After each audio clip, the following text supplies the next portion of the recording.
नमस्कार, मी डॉक्टर कविता राणे. बुलेटिनमध्ये आपल्या सर्वांचे स्वागत. बुलेटिनच्या सुरुवातीला बातमी आहे पुण्यामधून. पुण्यामध्ये फुले वाड्यात वटसावित्रीच्या पूजेला बंदी घालण्यात आली आहे. पुरातत्व विभागानं या संदर्भातलं परिपत्रक जारी केलंय. प्रशांत फुले यांनी सरकारकडे या संदर्भात याचिका दाखल केली होती. प्रशांत फुले हे महात्मा फुले यांचे वंशज आहेत. ऐतिहासिक वास्तूचं पावित्र्य संविधानिक नियम राखण्यासाठी हा निर्णय घेण्यात आलाय.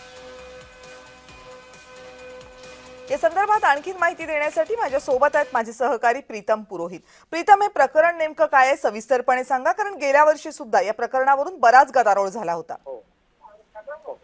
कवितांना आपल्याला माहिती आहे की ज्येष्ठ पौर्णिमामध्ये अर्थात वटपौर्णिमा ही साजरी केली जाते आणि अनेक वटसावित्री ज्या आहेत त्या वडाला धागा गुंडाळून तो दोरा गुंडाळून त्याचं जे व्रत वैकल्य जे आहेत ते करतात. मात्र पुण्यातील ऐतिहासिक पवित्र वास्तूमध्ये संविधानिक नियम राहावेत यासाठी त्यांचे वंशज प्रशांत फुले यांनी पुरातत्व खात्याला एक पत्र दिलं, जेणेकरून इथले जे काही वड आहे, जे काही साधन संपत्ती आहे, नैसर्गिक संपत्ती याला कोणतीही बाधा न येता ते सुरक्षित राहावेत. त्यामुळे गेल्या वटपौर्णिमेला काही महिला, काही पोलीस आणि काही सामाजिक कार्यकर्ते यांच्यामध्ये वाद झाला. त्यामुळे यावर्षी हा वाद उफाळू नये किंवा याला कुठलाही गालबोट लागू नये सण उत्सवाला प्रत्येकाने आपापलं पावित्र्य जपावं यातूनच हा निर्णय घेण्यात आलेला आहे. आणि संविधानिक नियमांचं उल्लंघन होऊ नये आणि म्हणून सरकारने या धार्मिक कार्यक्रमावरती जे आहे त्या ठिकाणी बंदी आणि अन्य ठिकाणी जे काही वडाची झाड असतील त्या ठिकाणी सगळे सोडोपचार केले तरी चालतील. प्रशांत फुलेंनी याचिकेनंतर सरकारने हा मोठा निर्णय घेतलाय.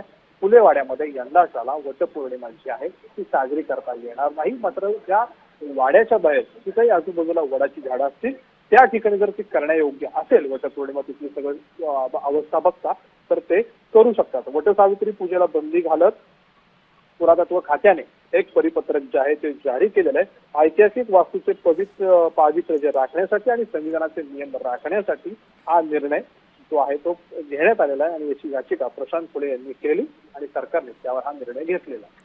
प्रीतम, खूप खूप धन्यवाद या सगळ्या सविस्तर माहितीबद्दल.